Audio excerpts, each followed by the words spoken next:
Bienvenidos a este segundo panel de Miradas Cruzadas en América Latina, su segunda edición. Como les comentaba al cierre del panel anterior, la moderadora eh, va a ser la doctora Patricia de Figueiredo Ferraz, actual directora de arbitraje y medios alternos de solución de conflictos para América Latina de la Corte Internacional de Arbitraje de la Cámara de Comercio Internacional. Como ya te presenté, Patricia, al cierre del panel anterior, voy a aprovechar de extender tu tiempo en pantalla, el tiempo del panel, así que paso directamente la palabra para ustedes. Gracias. Éxito en el panel. Gracias, José.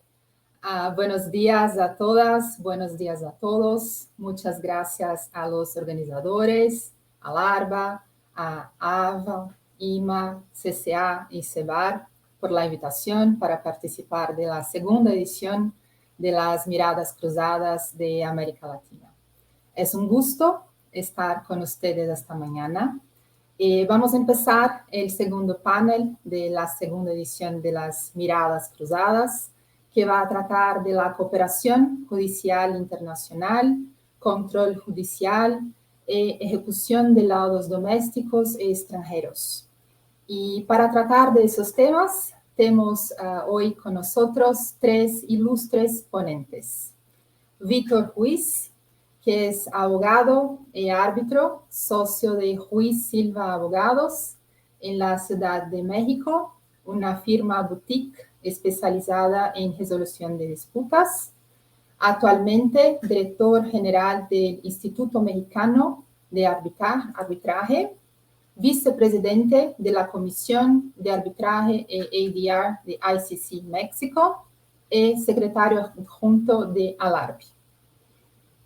Bernardo Salazar, que es abogado, litigante, árbitro y profesor universitario, con más de 25 años de experiencia profesional, ingresado de la Universidad de Rosario, en Colombia, con estudios de especialización en Derecho Procesal Civil de la Universidad Externado de Colombia y maestría LLM de Georgetown University. Actualmente es socio de la firma Botero, Salazar, Tobón y Abogados, en donde concentra su práctica en la área de arbitraje, litigios y derecho de seguros. Es miembro de ALARB y profesor titular de la Cátedra de Arbitraje Comercial Internacional, empleado y maestría en la Universidad de Rosario. Y Pedro Rengel, que es abogado por la Universidad Católica Andrés Bello de Caracas. Tienes máster en jurisprudencia comparada por New York University. Es miembro y vicepresidente de Asuntos Nacionales de AVA. Miembro y presidente honorario de capítulo venezolano del Club Español de Arbitraje. Profesor de posgrado y miembro del Consejo Consultivo de la Universidad Monte Ávila.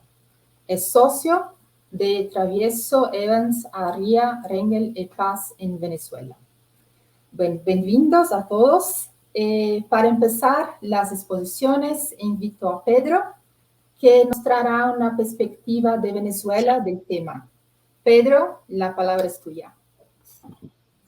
Muchas gracias, Patricia. Buenos días a todos.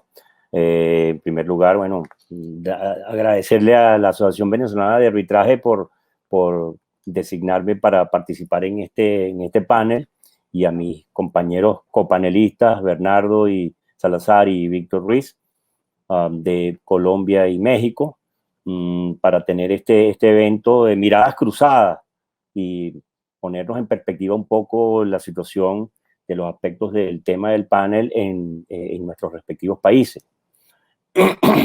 Bueno, en primer lugar, para ponernos un poco en contexto, o por lo menos el contexto venezolano, Venezuela promulgó su ley de arbitraje comercial en 1999, es decir, que ya tenemos más de 20 años con nuestra ley de arbitraje comercial, que está inspirada en la ley modelo UNCITRAL, sobre todo en los aspectos que tienen que ver con el control judicial y la ejecución del laudo. donde nuestra ley consagra a la manera de la ley modelo un único recurso, un único medio de impugnación del laudo arbitral a través del recurso de nulidad bajo las causales taxativas establecidas en la ley, que no incluyen la revisión de fondo o mérito del asunto, lo cual es un estándar internacional bastante extendido y reconocido. A pesar de ello, nuestro Tribunal Supremo ha admitido la posibilidad de intentar amparo, el recurso de amparo constitucional o la acción de amparo constitucional contra los laudos arbitrales, pero bajo un criterio que me parece que puede ser considerado válido, que es el de que cuando las violaciones constitucionales denunciadas no se puedan enmarcar en las causales de nulidad de la ley de arbitraje comercial. Eso me parece interesante porque no es una puerta abierta donde cabe todo, sino que el Tribunal Supremo lo ha enmarcado dentro de violaciones constitucionales que no pudieran ser enmarcadas. Yo, por mi parte, considero que todas las violaciones constitucionales, y esencialmente las que tienen que ver con el debido proceso, pues se pueden enmarcar perfectamente en las causales. Sin embargo, pues en muy pocos supuestos, la sala ha considerado que una determinada denuncia, sobre todo una que tenía que ver con la cosa juzgada, la consideró no incursa en los causales de nulidad y procedió a anular el laudo por vía de amparo. Pero en todo caso, ese es el marco que está previsto. También el Tribunal Supremo ha admitido y ha considerado válido que contra los laudos arbitrales y contra las sentencias que deciden los recursos de nulidad quepa un recurso que existe aquí en Venezuela, que es el recurso de revisión constitucional, para que la Sala Constitucional revise si se ha violado algún principio vinculante establecido por la Sala Constitucional. Pero ya veremos cuál ha sido la evolución de eso en perspectiva, ¿no? Entonces, en Venezuela, bueno, en primer lugar, lo que quería destacar es que Venezuela no es típicamente una sede de arbitraje internacional. Es decir, que nosotros en Venezuela nos concentramos mayoritariamente o casi exclusivamente al arbitraje doméstico. Y en paralelo con eso, pues los arbitrajes domésticos son una cantidad bastante inferior de número de casos si la comparamos con los casos que manejan nuestros pares latinoamericanos. Y estoy seguro que Bernardo nos ilustrará acerca de la vasta cultura arbitral que hay en Colombia y el número de casos, y en México ni hablar. Pero lo cierto es que mientras nuestros pares latinoamericanos manejan centenares de casos, nosotros difícilmente llegamos a la veintena de casos al año. Entonces, ese es un tema, pues hay pocos arbitrajes respecto a los casos que manejan nuestros pares latinoamericanos. Eso quería decir. En todo caso, sí podemos decir que después de 20 años de la ley de arbitraje comercial se han producido cerca de 400 laudos, se han emitido por bajo la administración de los dos centros fundamentales de arbitraje que tenemos en Venezuela, que son el Centro de Arbitraje de la Cámara de Comercio de Caracas, o llamada Cámara de Caracas, y el Centro Empresarial de Conciliación y Arbitraje CERCA, que es un centro de arbitraje promovido por la Cámara Venezolano-Americana de Comercio, VENAMCHAM. Y bueno, de esos 400 laudos, casi 400 laudos, según nos reportan los centros, pues tenemos 46 laudos impugnados, ya sea por vía de recurso de nulidad, donde tenemos 37 laudos impugnados, sea por vía de amparo, donde tenemos 9 laudos impugnados, y solamente se ha producido la nulidad en 10 casos, en 10 laudos. Solo 10 laudos han sido anulados desde que se promulgó la ley de arbitraje comercial hasta hoy. Son 8 laudos anulados por vía de recurso de nulidad y solo 2 han sido anulados por vía de amparo. Las 3 revisiones constitucionales que ha habido, bien de laudos o de sentencias, mayormente de sentencias que deciden los recursos de nulidad, han sido desechados y declarados sin lugar. O sea que ni por vía de amparo ni por vía de revisión constitucional se ha logrado descarrilar pues, los arbitrajes o los laudos arbitrales. Y bueno, son escasas las nulidades, bastante escasas en todos los casos de nulidad. Bueno, más bien, como contrapartida de ese número, donde tenemos esos escasos 10 laudos anulados, tenemos la contrapartida es que hay 36 laudos de los 46 confirmados impugnados que han sido confirmados. Es decir, que prevalece, los laudos tienden a prevalecer y los recursos de nulidad tienden a ser rechazados, ya sea porque no se encuentran inmersos en las causales, ya sea porque no se presentó la caución que la ley de arbitraje requiere para recurrir la nulidad. Y en la mayoría de los casos, los alegatos, tanto de violación de orden público o de ultrapetita o de falta de motivación, han sido considerados como que en realidad lo que subyace debajo de esas denuncias es un desacuerdo con el fondo o mérito del asunto. Eso puede ser un buen resumen que podemos hacer sobre el tema de la impugnación, del control judicial de los laudos. Eso entiendo que los autores lo dicen, está en consonancia con la tendencia mundial. Pues en general, y en todos los foros lo vemos, y los autores y los tratadistas internacionales lo dicen, pues que las impugnaciones y las anulaciones son escasas en general, respecto al número de casos y al número de laudos que se emiten anualmente en el mundo. De manera que pues esas cifras de Venezuela no son ninguna novedad. Esa es la tendencia mundial. Y también para enmarcarnos en nuestro tema sobre la ejecución de los laudos, pues Venezuela, con su ley de arbitraje comercial inspirada en la ley modelo, pues también contempla el reconocimiento y la ejecución de laudos, cualquiera que sea el país en el que haya sido dictado. Y también Venezuela, junto con la mayoría de los países, es signataria de la Convención de Nueva York. La ejecución judicial del laudo en Venezuela está prevista en la ley de arbitraje comercial y se lleva a cabo mediante una solicitud al tribunal de primera instancia y tiene dos fases esenciales, para hacerlo corto, es decir, es la fase de cumplimiento voluntario, donde el tribunal de primera instancia notifica al afectado por el laudo de la ejecución del laudo, de la ejecución judicial, y le confiere un plazo no mayor a 10 días para el cumplimiento voluntario. De no ocurrir ese cumplimiento voluntario y transcurrido ese plazo, pues se pasa a la ejecución forzosa del laudo, donde el tribunal comisiona al tribunal de municipio ejecutor para llevar a cabo la ejecución del laudo. Bueno,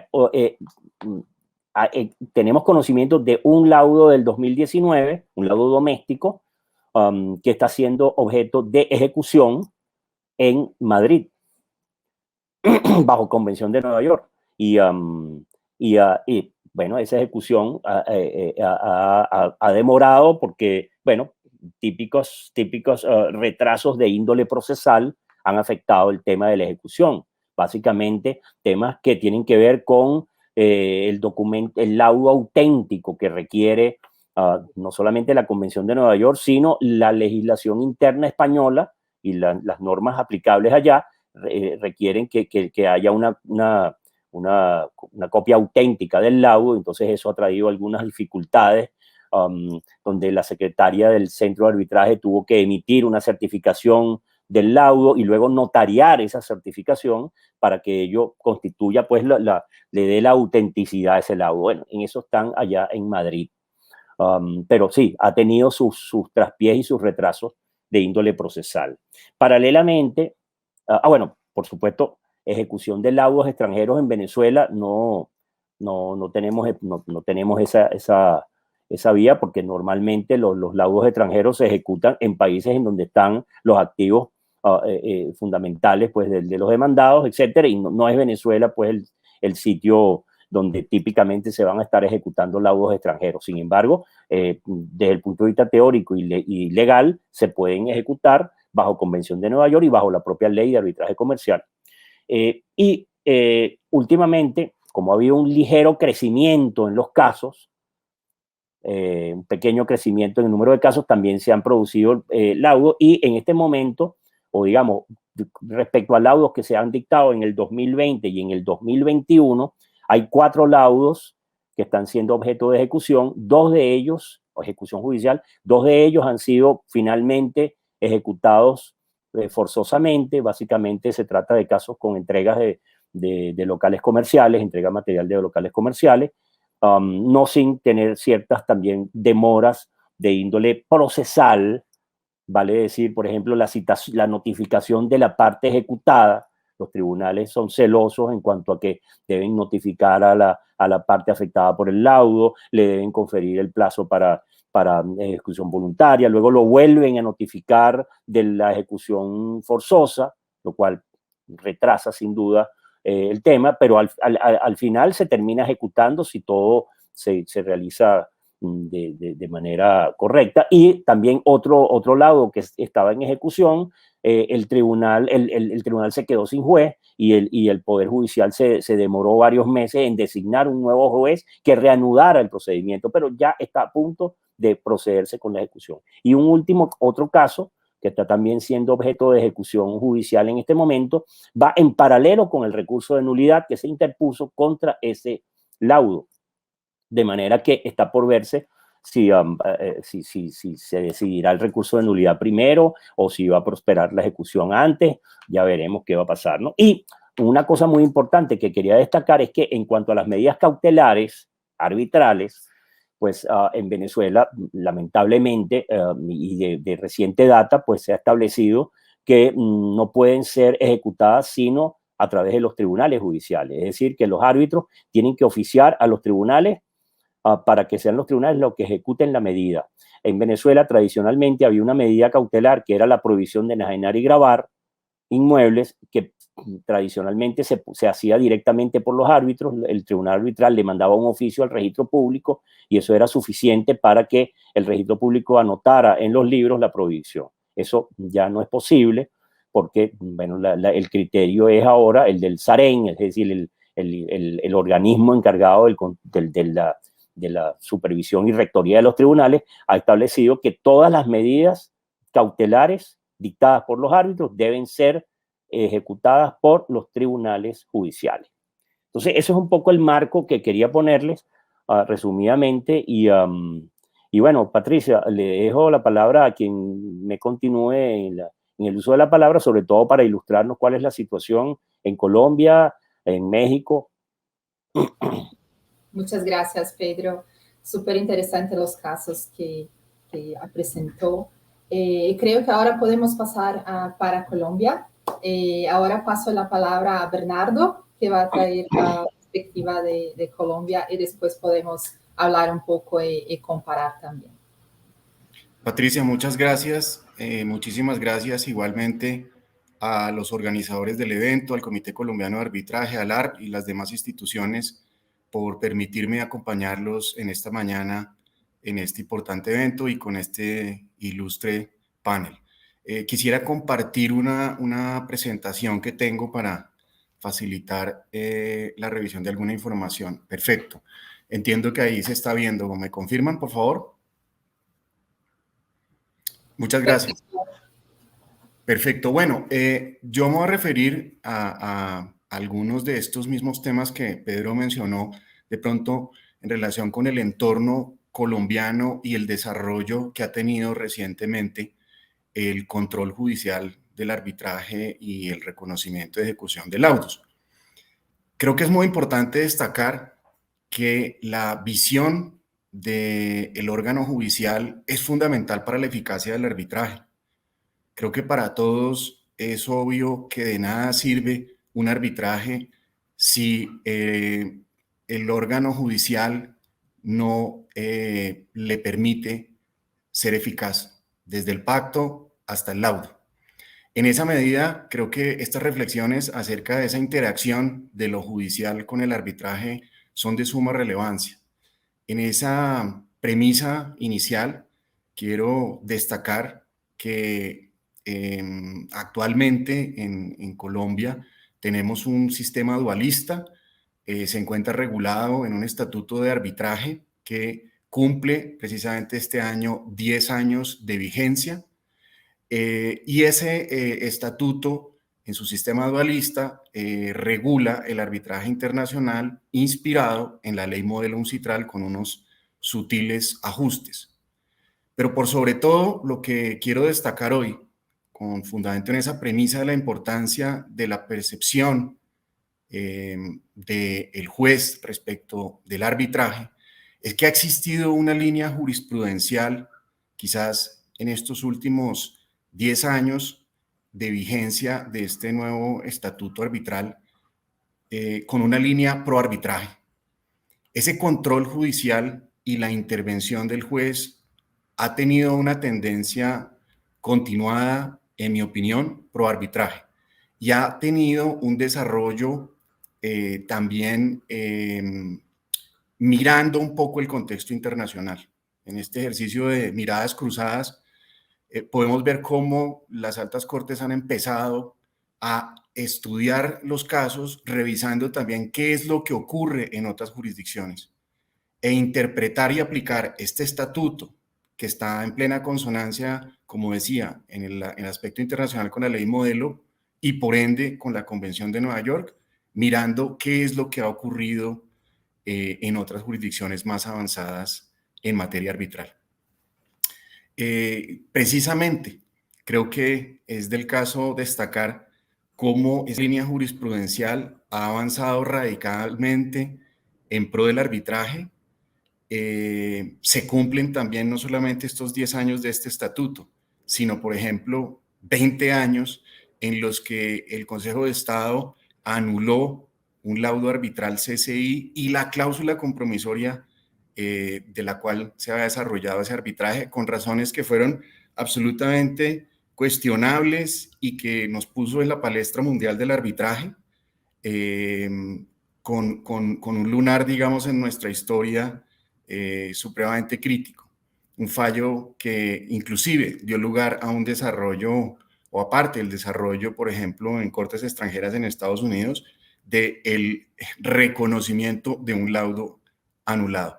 Creo que con el marco normativo que existe hoy en día en Colombia, 20 años después, y la orientación jurisprudencial actual, no existiría un fallo como ese de Termorrío en estas condiciones. Veamos pues algunos desarrollos puntuales en relación con el control judicial del laudo que tiene lugar dentro de este régimen dualista en Colombia.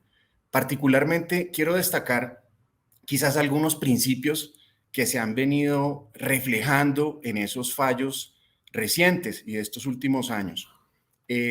Quizás me parece muy importante empezar porque la jurisprudencia reconoce un principio pro arbitraje en la interpretación del control judicial del recurso de anulación.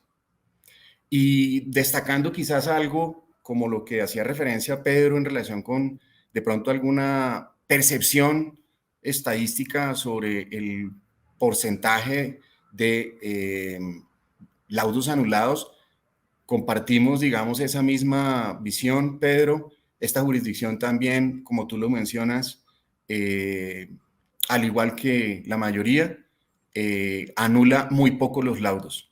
De unas estadísticas digamos, de hace muy pocos años de la Cámara de Comercio de Bogotá, solo 2.6% del total de laudos emitidos entre el 2006 y el 2018 fueron anulados, y un 7.8% de los que fueron recurridos.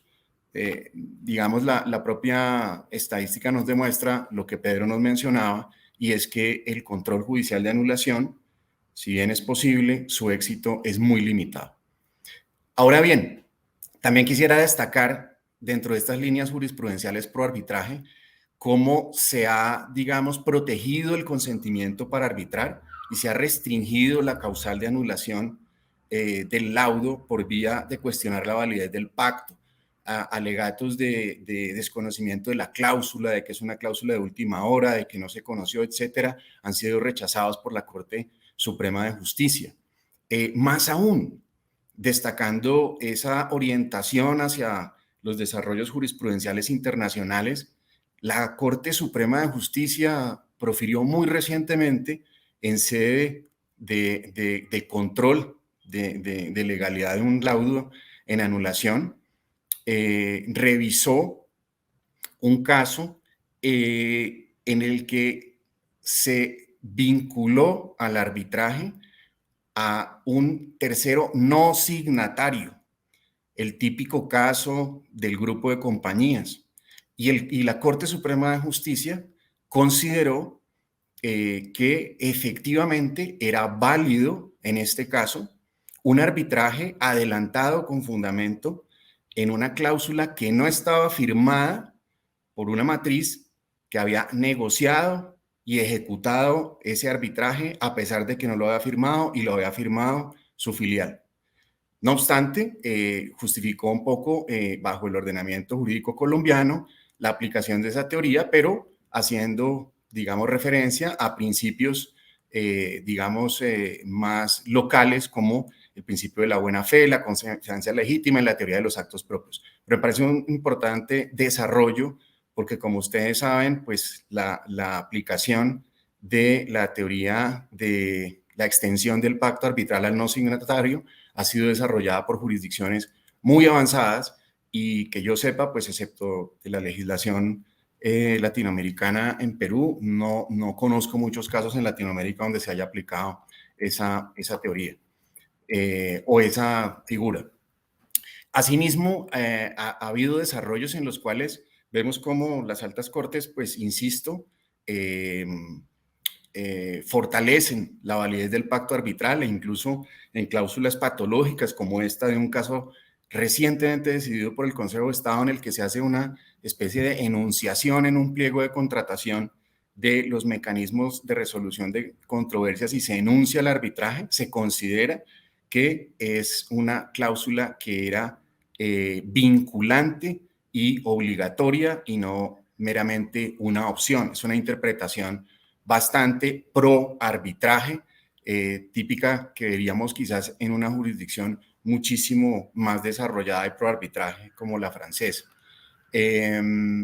Asimismo, vemos una línea relativamente consolidada en relación con la imposibilidad de que el juez de anulación se involucre en realizar un control de apelación de un laudo, un control relativo a los motivos de hecho, de derecho y a la valoración de las pruebas que realizaron los árbitros. Esto tiene como fundamento, por supuesto, una prohibición normativa tanto para arbitraje nacional como internacional. Pero lo importante es que las cortes han interpretado rigurosamente esa norma. Más aún, hemos visto pues, casos muy recientes donde lo ha dicho con total claridad, por ejemplo, este fallo del Consejo de Estado del septiembre del 2021, donde incluso hizo una lista muy clara para que los diferentes intérpretes tuvieran presente que todos estos tipos, digamos, de controversias relacionadas con argumentos de interpretación de derecho por parte de los árbitros, de interpretación contractual y de valoración probatoria, quedan por fuera del alcance de la contradicción del laudo en sede de anulación. Por supuesto, el Consejo de Estado también ha proferido fallos en los que ha anulado recientemente laudos, pero no con fundamento en una posibilidad de revisar el fondo, sino con otros argumentos, como por ejemplo el que no se ha decidido una defensa planteada efectivamente por una de las partes. En desarrollo, digamos, de considerar que un fallo en derecho, cuando así está pactado en la cláusula compromisoria, implica una debida motivación del mismo y la explicación de por qué, con las pruebas recaudadas y los argumentos planteados, se tomó esa decisión.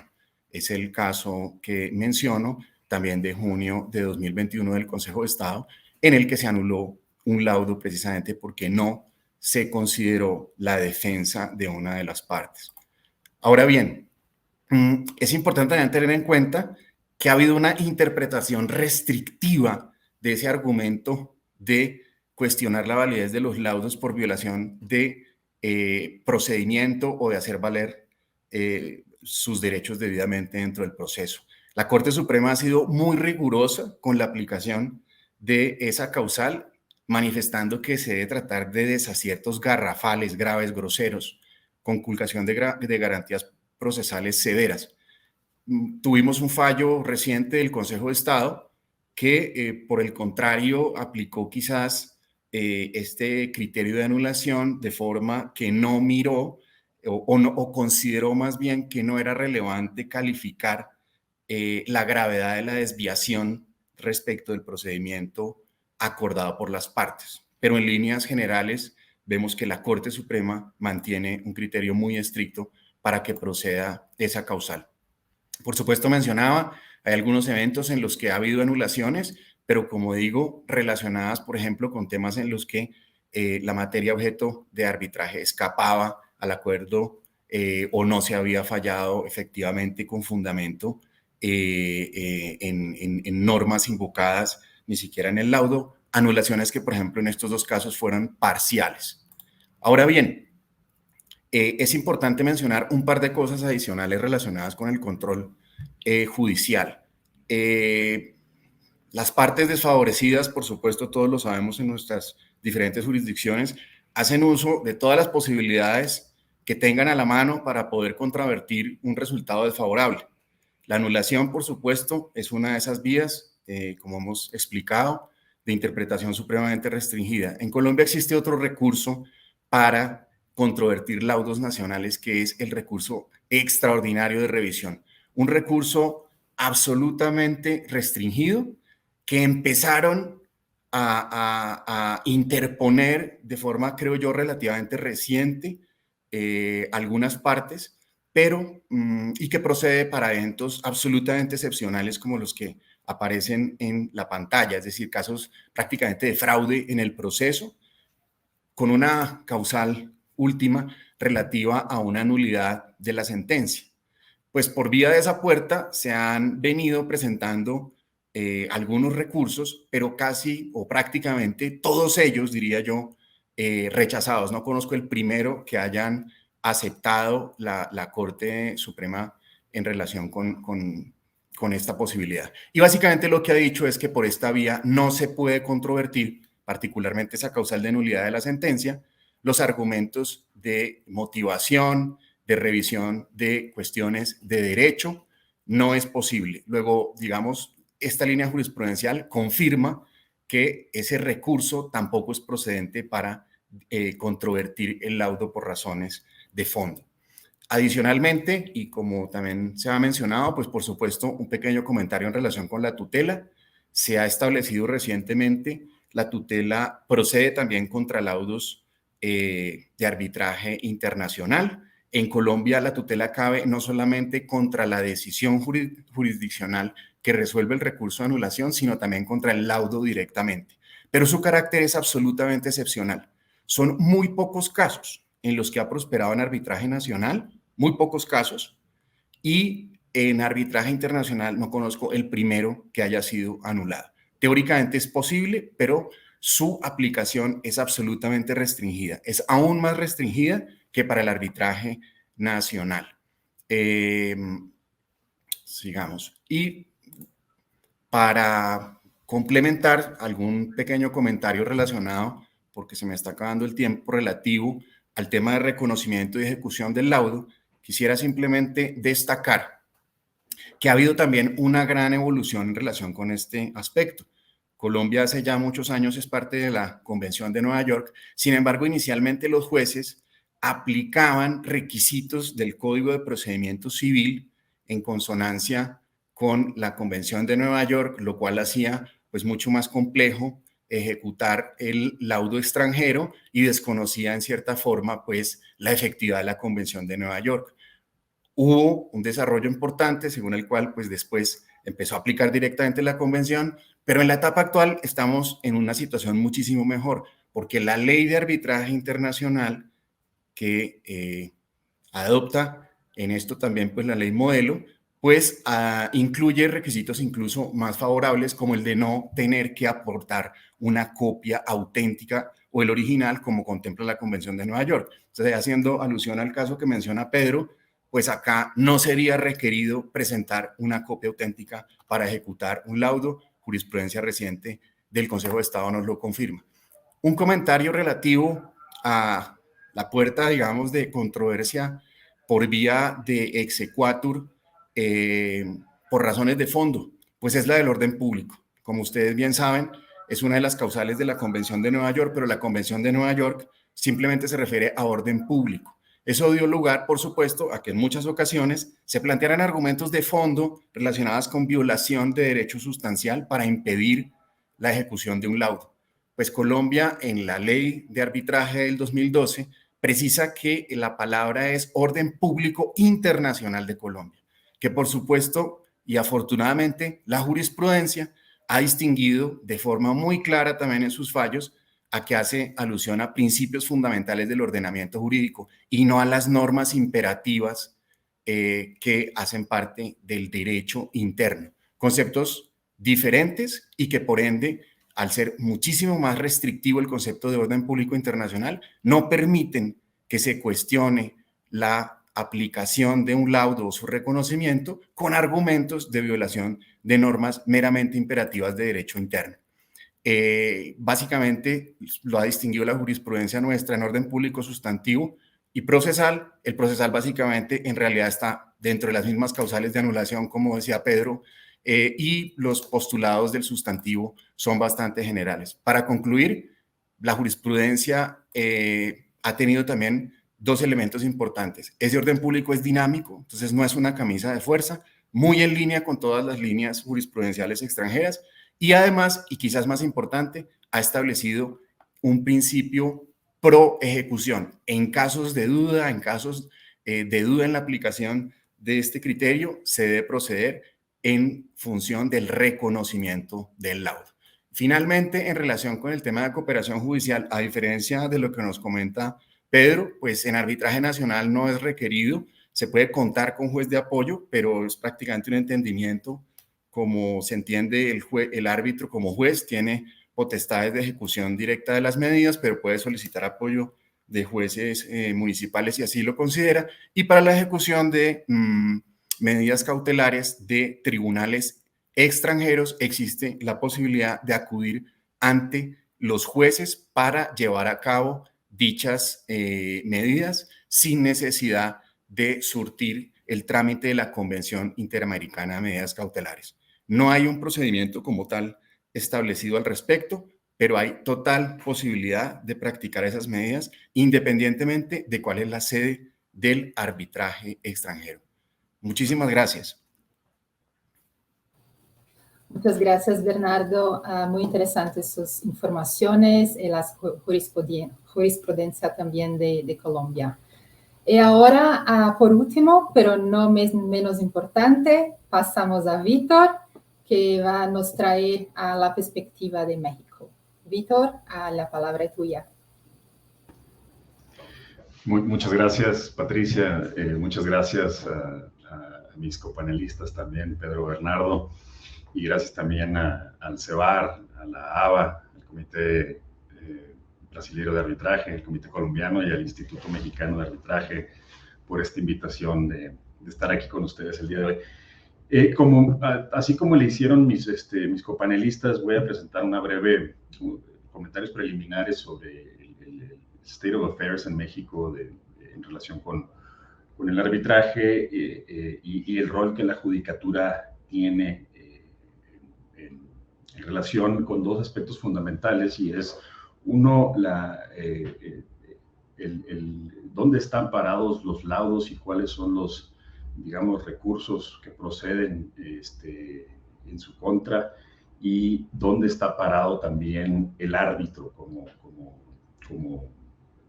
un prestador de servicios, como una persona que dirime un conflicto entre las partes y cuál es su rol dentro de estos procedimientos, si es que lo tiene, ¿no?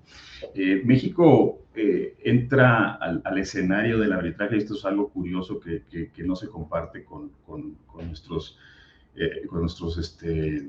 otros países de América Latina, y es que México entra al arbitraje, no existe una cultura propiamente dicha en México de arbitraje nacional, como la existe, por ejemplo, en Colombia, en Argentina, en Brasil, en Venezuela.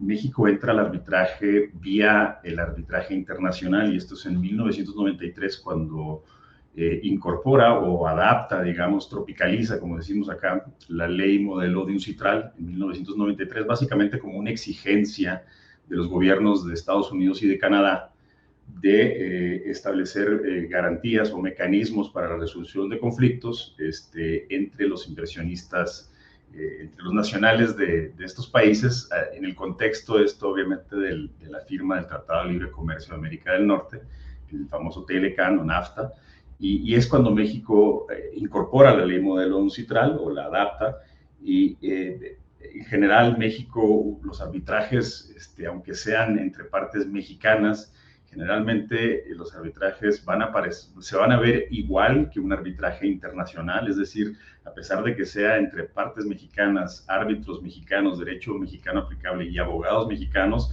vemos el uso, por ejemplo, de las reglas de la IBA en materia de pruebas, vemos mucho cuestiones que uno vería normalmente en un arbitraje internacional, en México también así es, y yo creo que esto tiene parcialmente responsable de esto es que en México, a diferencia, por ejemplo, de Colombia, tenemos un sistema monista, es decir, la ley mexicana de arbitraje aplica tanto al arbitraje nacional como al internacional, ¿no? En México el desarrollo del arbitraje ha tenido un crecimiento exponencial en los últimos 10 años, yo diría, y es más, desde que se incorpora la ley modelo ha sido un incremento muy, muy importante.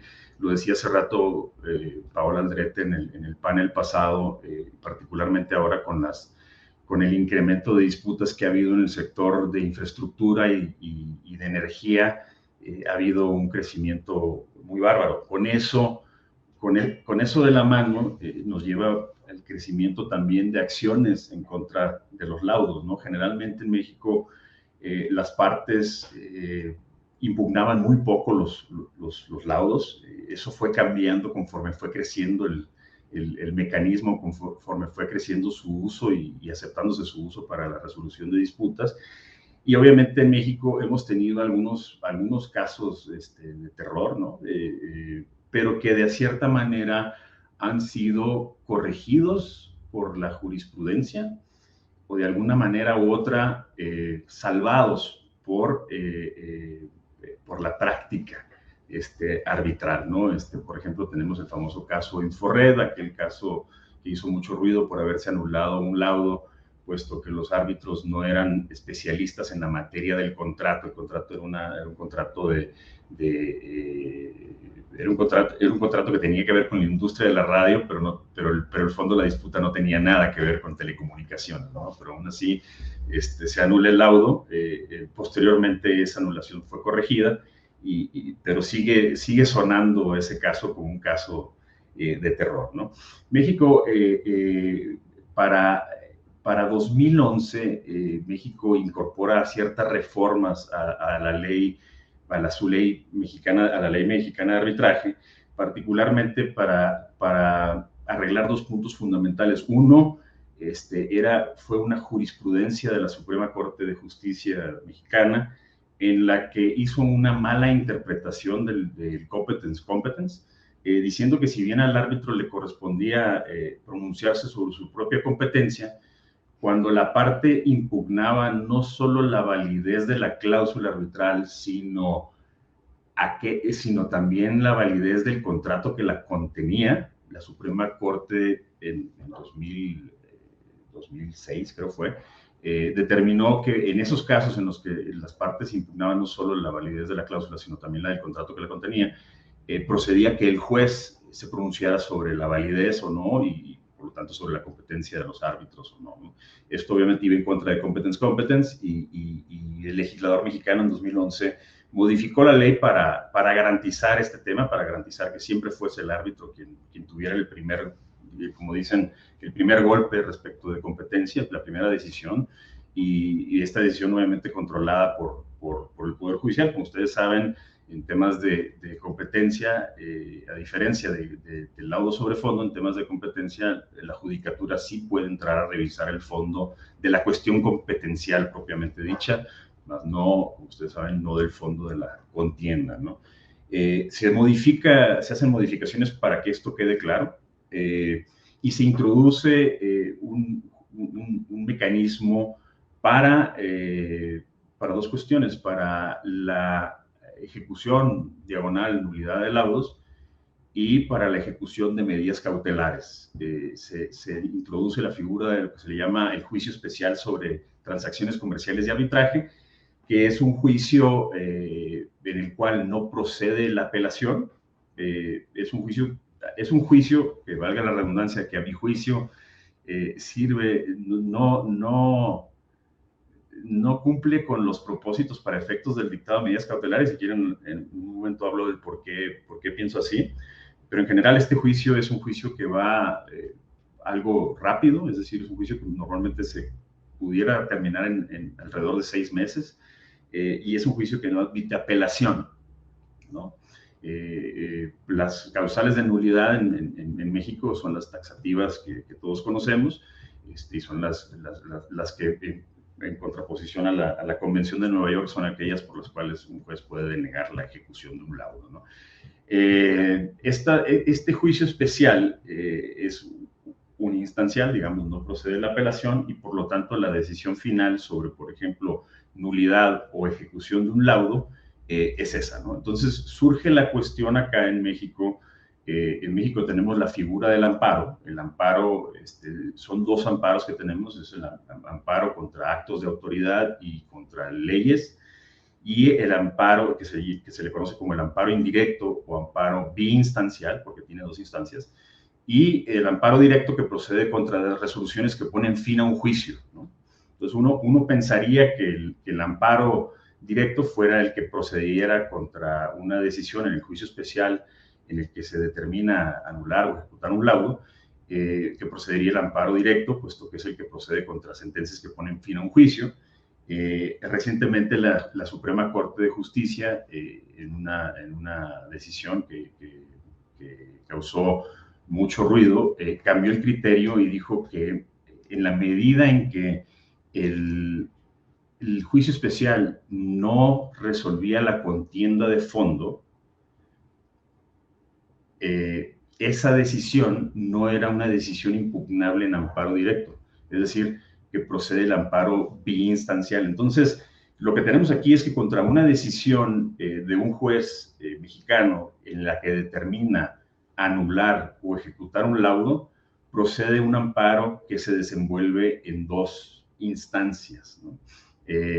Lo que es el amparo indirecto, y después con un recurso de revisión ante tribunales superiores, ¿no? En contraposición con el amparo directo, que solamente procede y que lo resuelven los tribunales superiores, ¿no?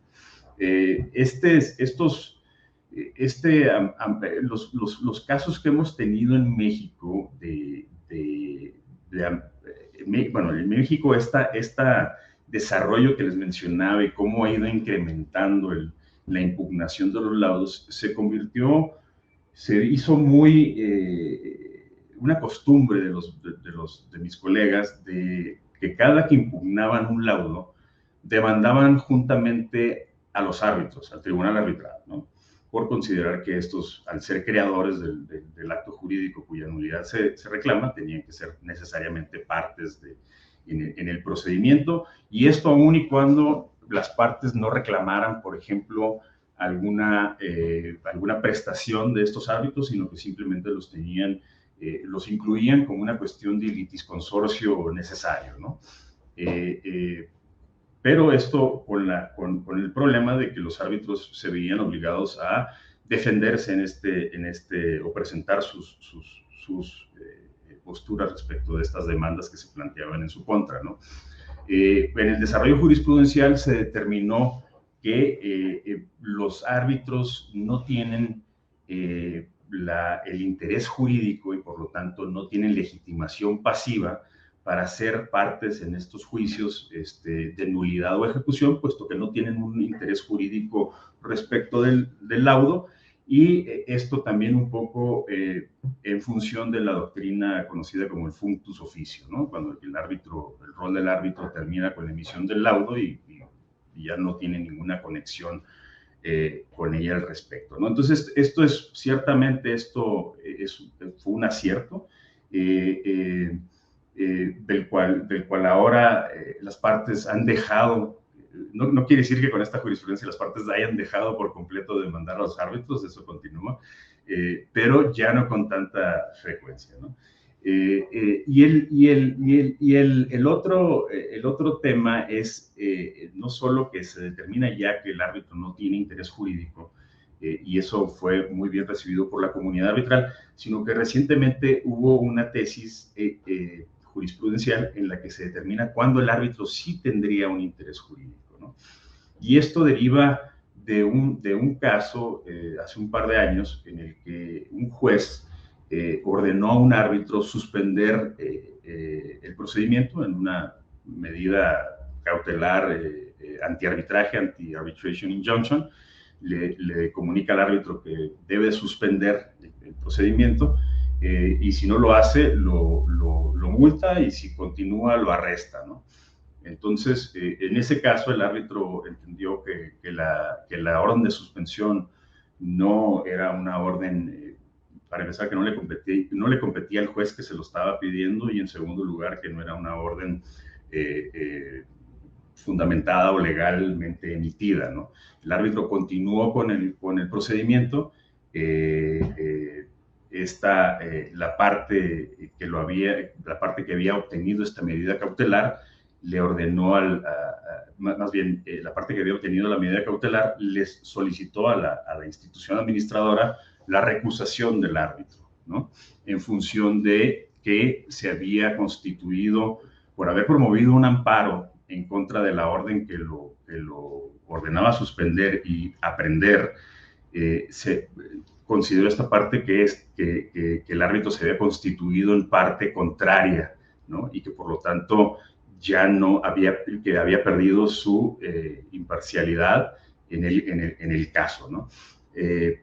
La institución administradora determinó que la recusación no era procedente, y la parte lo que hizo fue que fue a la judicatura a pedir la recusación del árbitro. Esto es decir, como una segunda instancia, digamos, de lo que la autoridad, lo que la institución administradora había determinado. Lo que el juez hizo, que coincidentemente el mismo juez que había ordenado suspender el procedimiento y que había ordenado aprender al árbitro, el juez decide que efectivamente existen las causales suficientes como para recusar al árbitro, ¿no?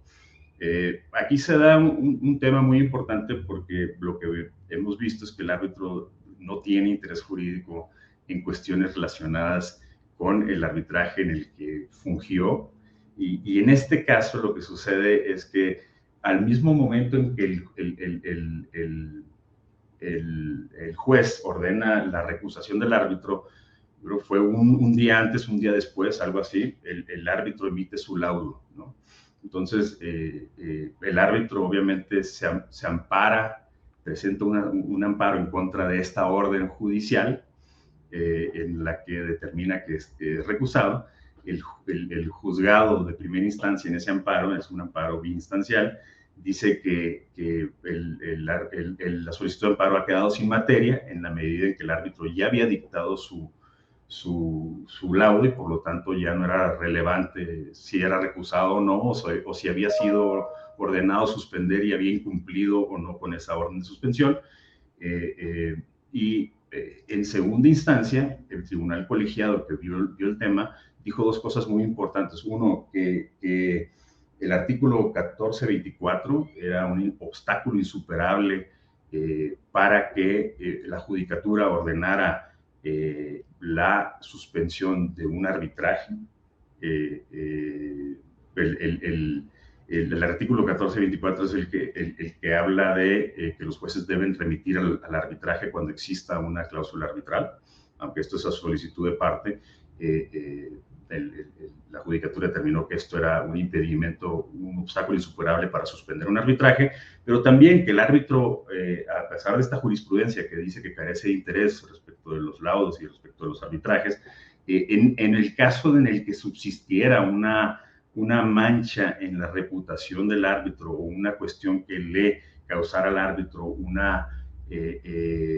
un perjuicio en su patrimonio o en su persona, sobre todo en un árbitro que se dedica a ser árbitro y que su reputación es importante, que en ese caso los árbitros sí tienen interés jurídico, tanto para esas cuestiones y también para cuestiones relacionadas con su libertad personal. Esto haciendo referencia a la orden que lo ordenaba suspender y que lo apercibía de aprehensión en caso de no hacer caso, ¿no? Entonces, finalmente se resuelve cuando un árbitro sí tiene interés jurídico y cuando un árbitro no tiene interés jurídico. Un árbitro no puede ser demandado respecto de lo decidido en el laudo, pero un árbitro sí puede demandar cuando una decisión de un juez le afecte en su esfera jurídica, ¿no? Y eso, y traigo a colación también un punto en relación con la anulación de laudos, y realmente en México se ha visto, bueno, este punto fue muy importante porque de subsistir esta cuestión de recusación del árbitro por parte del juez, pues se ponía en riesgo también la validez del laudo y por lo tanto la posibilidad de que ese laudo fuese anulado sobre la base de que el árbitro había incurrido en alguna cuestión de falta de imparcialidad, ¿no? Entonces, eso relacionado con la anulación de laudos. Posteriormente, recientemente, les decía, bueno, que realmente han sido muy pocos los laudos que han sido anulados en México, y cuando en México se anula un laudo, se conoce muy rápidamente, ¿no? Generalmente los laudos que han sido anulados, muy pocos de ellos han permanecido anulados, es decir, se han corregido en la segunda instancia, esta que les menciono. Recientemente, y digo, para información, tuve conocimiento de un caso en el que un juez de primera instancia, en este juicio especial, determinó anular un laudo sobre la base de que no se habían observado las formalidades esenciales del procedimiento en relación con el emplazamiento a una de las partes. Y esto lo digo con estos términos judiciales porque así fue como lo interpretó el juez que resolvió este juicio especial en el que se solicitaba la nulidad del laudo.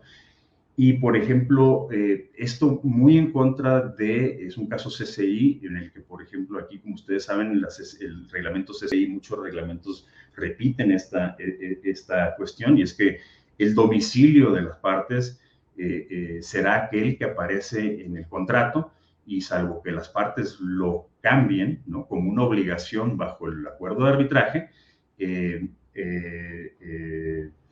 las partes, se toma como válido el último domicilio, ¿no?